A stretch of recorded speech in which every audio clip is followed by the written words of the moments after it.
আমরা ডেকে নিচ্ছি শ্রী জাকির হোসেন মহাশয়কে।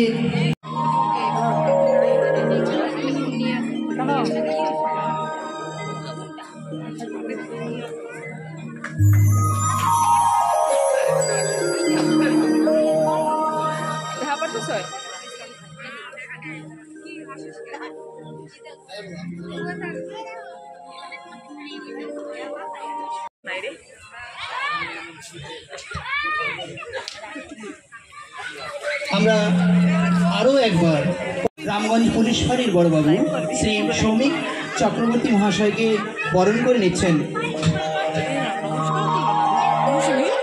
শ্রী কানন রায়, শ্রীমতী কানন রায় মহাশয় যাচ্ছেন, বরণ করে নেবেন ফুলের তোড়া দিয়ে।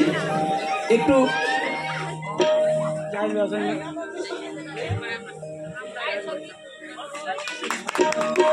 আমরা জোরে করতালি দিয়ে অভিবাদন গ্রহণ করলাম।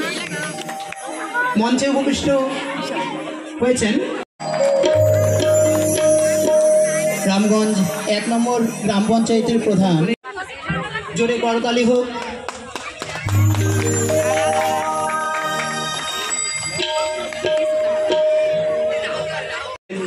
স্থানীয় বাউল ভক্ত শ্রীমতী শম্পা রায় মহাশয়া।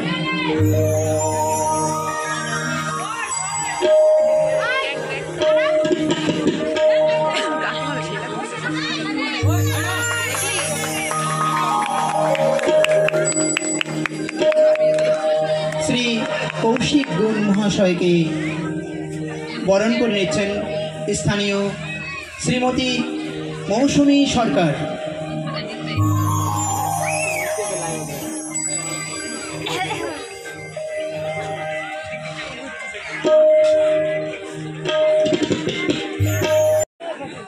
শ্রী ইদ্রিস আমিন মহাশয়কে বরণ করে নেবেন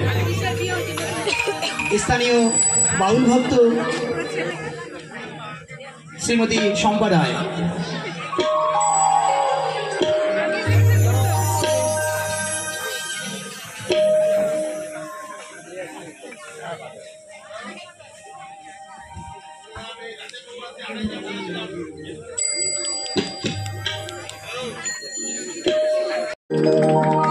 সেই ছবিটিকে মনের মণিকোঠায় আমরা ধরে রাখবো।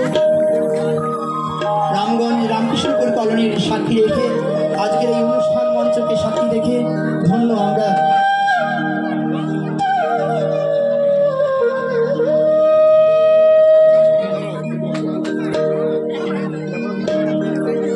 বাউলের সুর আকাশ বাতাসে ধ্বনিত হোক।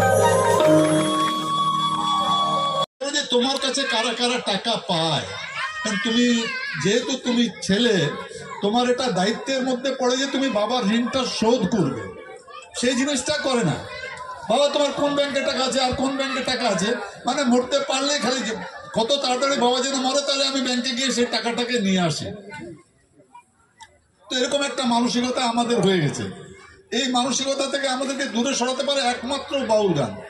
দেখুন, বাউল গান প্রত্যেকটি গানে আপনি যদি মন দিয়ে যদি শুনেন, দেখবেন একটা না একটা এরকম মেসেজ ওর মধ্যে আছে যেটা আপনার জীবনে আপনার অনেক কাজে লাগবে। তো কিছুক্ষণ পরেই দেখবেন এখানে প্রত্যেক বছরই রামকৃষ্ণপুর কলোনি, আমি জিজ্ঞেস করছেন, বলুন না দাদা, প্রত্যেক বছরই এরকম উনিরা এরকম একটি অনুষ্ঠান করেন। তো বাউল গানে অনুষ্ঠান করাটা সত্যি ওনাদের কাছে আমরা খুবই কৃতজ্ঞ যে এত সুন্দর একটি অনুষ্ঠান ওনারা করেন। যদি গোটা 1000টা লোকের মধ্যে যদি 5টা লোকও যদি এই বাউল গান থেকে যদি শিক্ষা নেয়, তাহলে কিন্তু এই বাউল গান করাটা সফল হয়ে যাবে।